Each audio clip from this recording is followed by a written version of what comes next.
Bwana, mara baada ya mchezo kutamatika, Mashujaa Football Club versus Mnyama Simba. Mnyama anaondoka na alama 3. Gap la point dhidi ya mpinzani wake mkubwa Young Africans linazidi kupungua. Tuko na mbukuzi wa soka Hamisi Kabwe, tuzungumze naye. Mashujaa ni timu yake ya nyumbani. Leo wamepokea kichapo. Kaka vipi? Kwema ndugu yangu? Kwema kabisa ndugu yangu. Bwana, kama Mashujaa timu ya nyumbani nikupe pole. Asante sana kaka, asante sana. Naam. Tunamshukuru Mungu. Tumepokea kipigo. Lakini ndio mchezo mpira wa miguu kaka. Sawa sawa. Bwana, balaa kubwa ni la Clatous Chota Chama, lakini pia mchezo kiujumla ulikuwa ni wa namna gani kabla? Balaa la Chama halijawahi kuwa dogo. Ipo wazi. Balaa la Chama halijawahi kuwa dogo, na ukweli ni kwamba daraja la Chama kwenye ligi ya Tanzania ni la kipekee sana. Sana. Chama kaka ni mchezaji hatari sana. Lakini ukiacha tu kuwa mchezaji hatari, nafikiri Chama katoka kwenye uchezaji wa kawaida kaingia kwenye uchezaji hatari, kawa mchezaji bora. Nafikiri sasa hivi tunapaswa kumtengenezea mazingira na kumpa heshima Chama kama sehemu ya mjadala wa GOAT, greatest of all time wa ligi kuu Tanzania bara. Mwamba Lusaka Chama katoka kwenye uchezaji wa kawaida kaja kwenye uchezaji wa hatari, kaja kuwa mchezaji bora, lakini kaingia kwenye mjadala wa greatest of all time player, GOAT wa ligi kuu Tanzania bara. Consistency ya Chama kwa maana ya mwendelezo wa ubora wake sio kila mchezaji anaweza akakupa. Huo ndio uhalisia. Pengine ni rahisi sana kuweza kumcriticize Chama, lakini ndani ya moyo wako, nafsi yako, ukikaa pembeni wewe mwenyewe, kwa mambo ambayo anafanya Chama, unakubali kwamba ni bahati ya pekee kumshuhudia Chama kwenye ligi kuu Tanzania bara kwa kiwango chetu. Nafikiri hilo ndio linawasumbua watu. Inawezekana kuna wachezaji wengi bora umewahi kuwaona, kuna wachezaji wengi bora wamewahi kupita kwenye ligi yetu, lakini ukweli usemwe jamani, Chama hapaswi kuwekwa kwenye mjadala wa kawaida. Wanaweza wakaja wachezaji hapa wakawa na form nzuri, wakafanya vizuri kwa muda mfupi. Binafsi nafikiri it's fair kuwaacha na wao watengeneze legacy yao. Mwamba Lusaka Chama kwenye ligi kuu Tanzania bara kaisha tengeneza legacy ambayo is not easy. Uwe mchezaji tu kutoka from nowhere ukaja ukapewa hiyo hadhi aliyokuwa nayo Chama. Nafikiri ni kumkosea heshima Chama. Tunahitaji kuwa fair. Ili kuwa fair ni lazima ukubali kile kinachofanywa na mchezaji wa timu pinzani. Simula vizuri. Wenzetu ujue wana roho za kizungu sana. Unaona mchezaji kama Chama, hata kama kuna viongozi wa timu nyingine, simula vizuri, hata kama kuna viongozi wa timu nyingine, kwa mfano viongozi wa Yanga, hata wao walipaswa kumpa heshima Chama, kwa sababu Chama hajaitendea haki tu ligi kuu Tanzania bara, wala hajaitendea haki Simba Sports Club. Chama ni balozi wa mpira wetu Tanzania. Ukiacha ule utimu wa Simba na Uyanga, ukiacha huo, simula vizuri,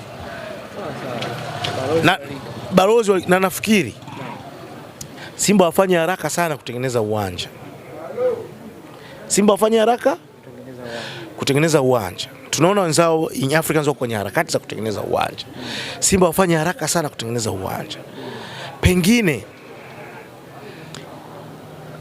hawa vijana wadogo hawa wanaochipukia hivi sasa, mashabiki wa Simba wenye ndoto za kucheza mpira wa miguu na ndoto za kuichezea Simba, kama Simba wangekuwa na uwanja wao, nafikiri wangekuwa sehemu ya kwenda kuangalia. Yani nafikiri kwa mfano hawa vijana ambao wanachipukia hivi sasa, hawa vijana ambao wanakuwa ni mashabiki wa Simba, hawa vijana ambao wako kwenye timu za vijana za Simba Sports Club, walipaswa kuwa wanaenda kwenye uwanja wa Simba Sports Club, wanalikuta sanamu la Chama lipo pale mbele. Katika uwanja ambao Simba wanaujenga waweke na sanamu. Yes, katika uwanja ambao Simba wanaujenga sanamu la Chama lisikose. Ukienda pale Manchester United, Old Trafford, kuna sanamu la mwamba mmoja anaitwa Sir Bob Charlton. Alifanya makubwa sana. Kuna sanamu la Sir Alex Ferguson. Unajua kwa nini wenzetu wanafanya hivyo? Legacy. Kuna wachezaji wanaacha legacy. Kuna wachezaji wanabaki kama funzo la vijana ambao wanachipukia. Huyu mtu ni nani? Kuna watu kabla wanaweza kukuuliza hapo, kwa nini Clatous Chota Chama timu imeanzishwa 1936 mpaka sasa hajatajwa mchezaji mwingine zaidi ya Chama? Ni kwamba hajawahi kutokea kama Chama? Inawezekana wapo. Inawezekana wapo huko nyuma ambao mimi sikuwahi kuwashuhudia. Ila uliowashuhudia? Pengine mchezaji mwingine ambaye alipaswa kuwekewa labda sanamu alikuwa ni Emmanuel Arnold Okwi wa Simba Sports Club. Simula vizuri. Chama, Emmanuel Okwi na wengine labda huko nyuma ambao labda mimi sikuwahi kuwashuhudia. Unajua mpira wetu bahati mbaya ni kwamba huko nyuma ulikuwa hauonyeshwi. Mpaka uende shamba la bibi uende ukashuhudia hao wachezaji. Au waje mkoani kwako uizione hizo timu kubwa ndio uwashuhudie baadhi ya wachezaji. Tena kwa mechi chache sana. Lakini Chama ni mchezaji ambaye anakuja Simba watu wanamuona, anatengeneza numbers watu wanamuona, anapata mafanikio, ubingwa ule wa miaka 4 Chama yupo, robo finali ya mnyama Simba Sports Club Chama yupo. Chama ameikosa tu finali ya CAF Confederation Cup. Simula vizuri. Lakini Chama robo finali zile za kwanza za Simba Sports Club, Chama baba. Kumbuka deni goli ile la Nkana Red Devil Chama. Goli la kisigino ile. Kumbuka Chama lile goli la John Raphael Boko. Chama baba. Chama baba, unaikumbuka ile? Katoka mwamba wa Lusaka, karudi Chama ni yule yule, Simba mabegani mwake. Anaibeba Simba. Chama kwenye klabu ya Simba Sports Club alipaswa kuwa sehemu ya vitabu vya kihistoria ili vijana wanaochipukia kwenye klabu ile waje wajifundishe. Ndio maana tunasisitiza hivi vilabu vyetu vitengeneze viwanja. Unaona pale Lubumbashi, ukienda kwenye uwanja wa Estadio TP Englaba Mazembe, kuna picha ya mwamba Tresor Mputu Mabi, kuna picha ya Mbwana Ali Samata, kama sehemu ya historia ya nini ya klabu. Mchezaji yoyote unaokuja pale, unaopita pale TP Mazembe, lazima upitishwe kwanza kwenye ile panel uone hao ndio wachezaji waliotufanyia makubwa. Wenzetu wameenda mbali zaidi mpaka kwenye zile museum zao wana screen wakionyesha magoli, historia na nini. Fikiria goli lile la Chama lile la tiktaka, goli la Chama la leo kona goli la Chama nakumbuka aliwafunga Platinum ile Chama shusha nani shusha ile Chama Luis Jose Miquissone, wakati Chama wanafunga Platinum goli 4 kama unakumbuka vizuri. Chama aliwapindua kaweka. Can you imagine kijana anayekulia kwenye klabu ya Simba anapitishwa, anaonyeshwa vile screen zile. Huyu ndio Chama. Huyu inaongeza motisha vibaya mno. Chama anastahili kutengenezewa sanamu la kumbukumbu na vijana wapate kupita kwenye historia ya mwamba Lusaka Chama, kwamba aliwahi kupita kwenye klabu ya Simba kwa historia kubwa na mafanikio makubwa. Sio yeye tu, wapo wachezaji wengi. Mohamed Hussein Shabalala Zimbwe Junior, Shomari Kapombe, wote hao ni wachezaji ambao historia inawatambua. Tena kama Shomari Kapombe, historia inamtambua kama mchezaji bora kuwahi kutokea kwa Simba Sports Club, na Chama akiwemo. Kwa pendekezo langu mimi, Simba kama wanatengeneza uwanja wasilisahau sanamu la Chama. Sawa. Kuna picha moja ameposti Ali Shabani Kamwe hapa. Anasema kwamba nani tena kanitumia IDM? Nina majonzi. Ametengeneza kwa Ali Shabani Kamwe kaposti hiyo. Chama anamvalisha crown. Of course unamuelewa Ali Kamwe kwa sababu lazima afanye hivyo kwa sababu ya kumbrandi mchezaji wao. Sibula vizuri. Alan Okello ni mchezaji wa Yanga, Ali Kamwe ni msemaji wa Yanga. Kwa lazima afanye hivyo, lakini ashakum si matusi. Wataniwia radhi kwa nitakayoyasema. Kumfananisha Chama na Alan Okello ni kuutukana mpira wa miguu, ni kuutukana ligi kuu Tanzania bara, ni kutukana vipaji vya mchezo wa mpira wa miguu. Alan Okello si tu kwamba anaingia mara zaidi ya 100 kwa Chama, hata theluthi ya kile alichokifanya Chama hajakifikia. Kama anatumia njia ya kumbrandi Alan Okello na waelewa, lakini kwa maana ya uwezo wanawadanganya watu na ni uongo. Hata yeye mwenyewe Ali Kamwe nafsi yake inamsuta, akikaa pembeni anasema ila Chama anajua kuliko Alan Okello. Anajua Ali Kamwe. Kwa hiyo hapo anaposti kwa sababu tu ya kunogesha mjadala kidogo. Kwa hiyo watu wa Cuba tunamuelewa. Lakini ukweli ni kwamba hadhi aloifikia Chama, daraja lilokuwa nalo Chama, Alan Okello anaingia zaidi ya mara 100. Hata Alan Okello mwenyewe analijua hilo. Ukimuuliza kuhusiana na ubora wa Chama atamwamkia shikamo Chama. Of course. Huo ndio ukweli. Na mimi sio mnafiki kwenye hilo. Na mimi siwezi kuwa mnafiki na siwezi kuwa muongo. Siwezi kufanya eti kwa sababu ya kuridhisha wewe, eti nikuridhishe wewe, eti kwa sababu wewe ni shabiki wa timu fulani kuridhisha hapa. Mimi nazungumza ukweli. Hasa wewe una hiari ya kununa. Ukweli ni kwamba kumfananisha Alan Okello na Chama ni matusi ya mpira. Sawa. Bwana Kabwe, nimeona baadhi ya mashabiki wa mnyama wanauliza zile milioni 100 ambazo walikuwa wameahidiwa Mashujaa Football Club, pengine ziliwapa nguvu ya kupigana na mnyama Simba. Wanauliza zimeenda wapi? Kama una ubora hata uahidiwe bilioni 200, kama una ubora huwezi kushinda kaka. Kwani Mashujaa wameanza kuahidiwa hela leo kaka? Unakumbuka mechi ambayo Steve Dese Mukwala anafunga goli dakika za mwisho kabisa, dakika za jioni, unakumbuka? Unaikumbuka ile mechi? Ile mechi nakumbuka aliahidiwa karibia milioni 80. Katika mechi ambazo Mashujaa waliwahi kuuma meno ni ile mechi. Lakini end of the day ilikuwaje? 1-0. Game over. Haiwezi kuwauma kwa sababu hawana quality. Muda wote mnazuia tu, muda wote. Kama kuna kitu ambacho mimi sikipendi kwenye ligi yetu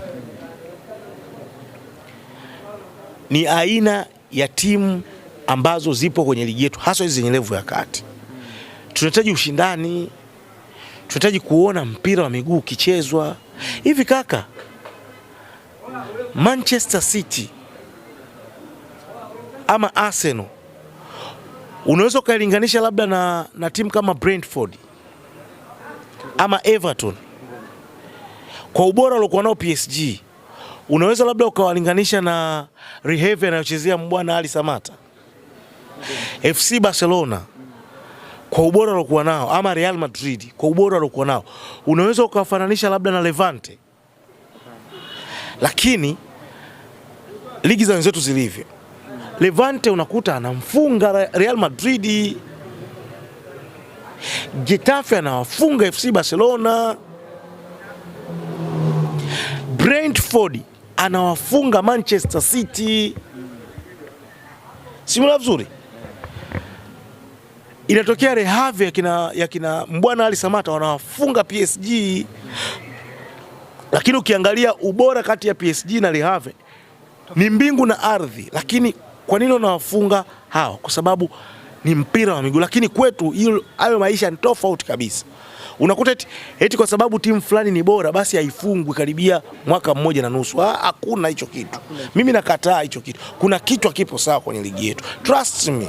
Mimi ukiniuliza, timu inakaa karibia mwaka mmoja na nusu kufungwa tu nata. Yaani watu wakitoa sare tu watu wanashangilia. Hapana.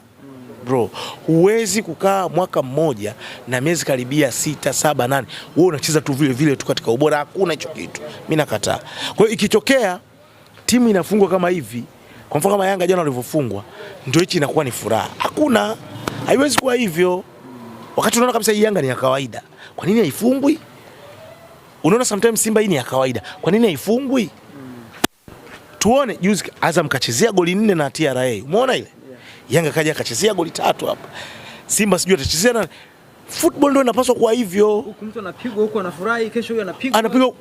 Umeona ligi inavyochangamka? Wewe ligi kuanzia inaenda miaka 2 timu haifungwi. Hamna mpira wa namna hiyo kaka. Hamna mpira wa namna hiyo. Mimi nakuhakikishia hakuna mpira wa namna hiyo duniani. Hizo kuna timu bora watu wanasajili tena kwa mabilioni ya fedha. Na wanafungwa bro. Na wanawazidi hizo timu ubora kabisa. Lakini kwetu ni tofauti.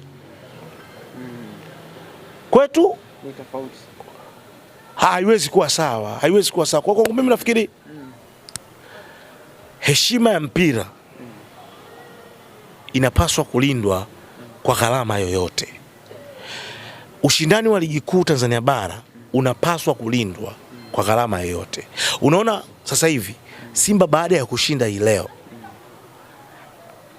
mbio za ubingwa zimenoga hazijanoga? Zimenoga sana. Alama 2. Nyinyi hata waandishi wa habari mkizunguka kutafuta story, mna enjoy ama enjoy. Lakini fikiria baada ya mechi ya magoli 2-2, watu wanakuambia basi ligi imeisha, bado mechi 9. How? Hiyo ligi gani hiyo? Hiyo ligi upuuzi. Lakini sasa ndo ligi yenyewe. Yes. We need this. Tunahitaji ushindani. Mimi binafsi sivutiwi na ligi yetu kwa sababu ni dhaifu. Kuna vitu vipo sawa, trust me. Siula vizuri. Sawa. Na hata jana sio kwamba Yanga kafungwa kwa sababu Dodoma Jiji ni bora. Narudia tena kusema hii kauli yangu.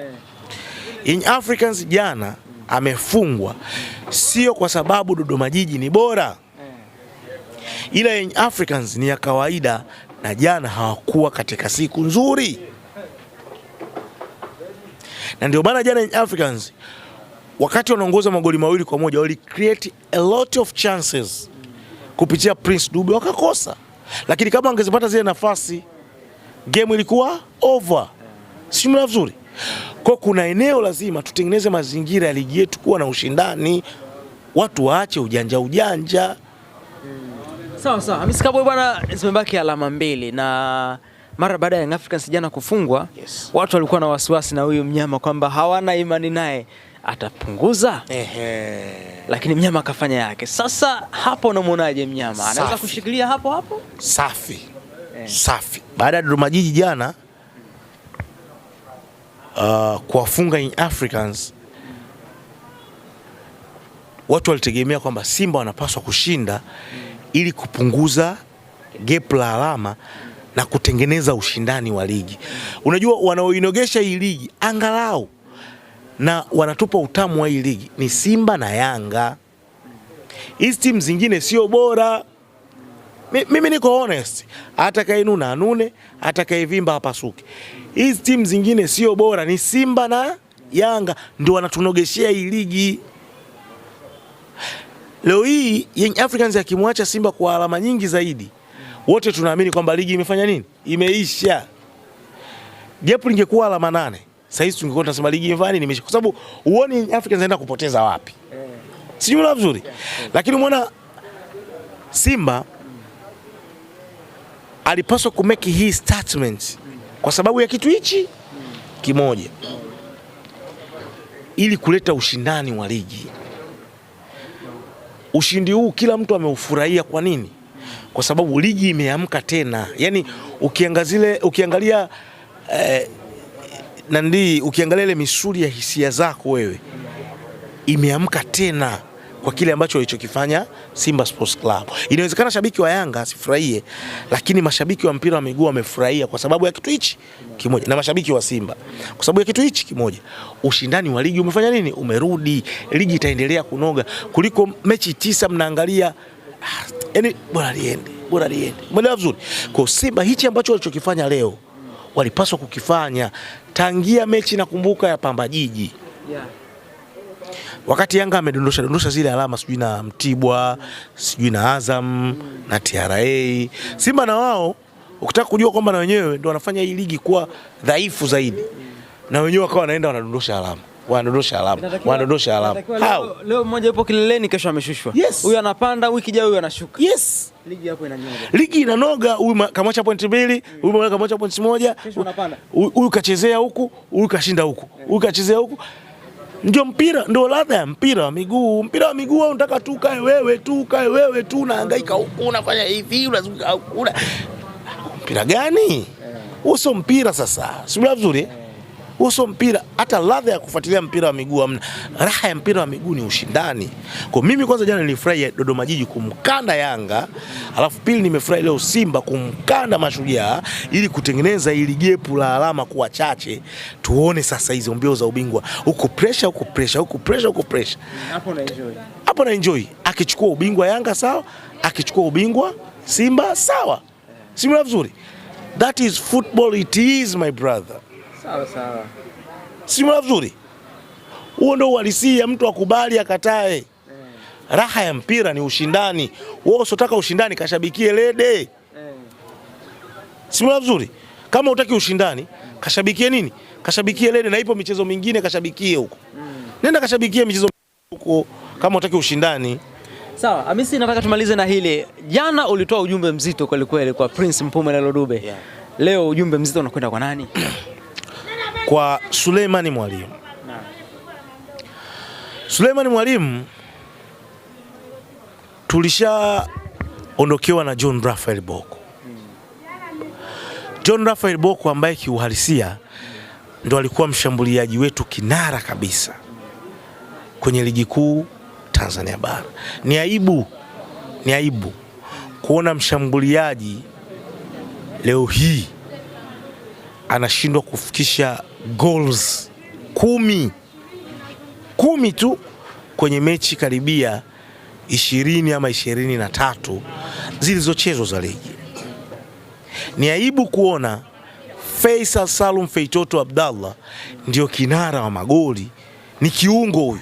Sio vizuri. Wakati mshambuliaji asilia una struggle kufikisha goli 10. Ujumbe wangu kwa Suleiman Mwalimu, alichokifanya leo na alichokifanya mechi iliyopita na mechi zilizopita, hii kufunga mara kwa mara, anapaswa kufanya hivi mara kwa mara. La sivyo anaiharibu ye mwenyewe karia yake. Hii nafasi aliyoipata ya kuwa mshambuliaji kiongozi kwenye kikosi cha Simba huwa inakuja kwa nadra mno kwa hizi timu kubwa. Kwa nadra mno Suleiman Mwalimu, hii nafasi ya kuwa mshambuliaji kiongozi kwenye hizi timu kubwa inakuja kwa nadra mno. Ndio maana Prince Dube mwenzako unamuona akikaa anaumia, anasononeka kwa sababu anajua akipoteza nafasi ya kuwa mshambuliaji kiongozi in Africans, huwa kuja kwake ni nadra mno. Alafu kumbuka kuna luxury fulani unaipata kwenye ligi yetu ya kuongelewa, kupambwa. Mashabiki wa Simba na Yanga wanazipenda sana klabu zao kuliko chochote. Suleiman Mwalimu, ujumbe wangu kwako, kama watu wanakuonea aibu, mimi nitakwambia ukweli. Please my brother, kama Mtanzania mwenzangu, taifa linapaswa kutegemea kama mshambuliaji kiongozi. Fanya ufanyavyo, jitengeneze kuwa clinical. Utumiaji wa nafasi, boresha. Umeona leo umpata nafasi moja, umeweka kambani. Kwa namna ambavyo Simba wanavyotengeneza nafasi, unapaswa kutumia nafasi zaidi na sio kukosa nafasi zaidi. Jaribu kutuliza papara, kuwa na composure kwenye box. Funga magoli, hata yale magoli rahisi funga, kwa sababu una nguvu, una uwezo wa kusumbuana na mabeki. Fanya hivyo. Pokeeni ushauri, kwa sababu usipopokea ushauri, mwisho wa siku ukiwanunia watu kisa wanakusema, huwezi kufanikiwa. Furaha ya mchezo wa mpira wa miguu, ama mchezo wa mpira wa miguu ulivyo, nature yake ni kusemwa, ni kusifiwa pale unapofanya vizuri. Endelea kufanya vizuri, endelea kuwa na consistency ya kufunga. Lakini ukiendelea kukosa magoli na kutokufikisha angalau hata goals 15 kwa msimu, ukiwa na klabu ya Simba Sports Club, kwa nafasi ambazo umekuwa ukizipata na nafasi ambazo umekuwa ukipewa, kwangu mimi nafikiri unapoteza nafasi kubwa sana ya kusimama kama mshambuliaji kiongozi kwenye ligi kuu Tanzania bara kwa timu kama Simba. Lakini timu yetu ya taifa ya Tanzania, tunaumia ni sisi wa Tanzania. Kwa rai yangu ni muendelezo wa kiwango ambacho umeanza kukionyesha hivi sasa, haswa kwenye kufunga magoli. Mshambuliaji hasifiwi kwa mikimbio.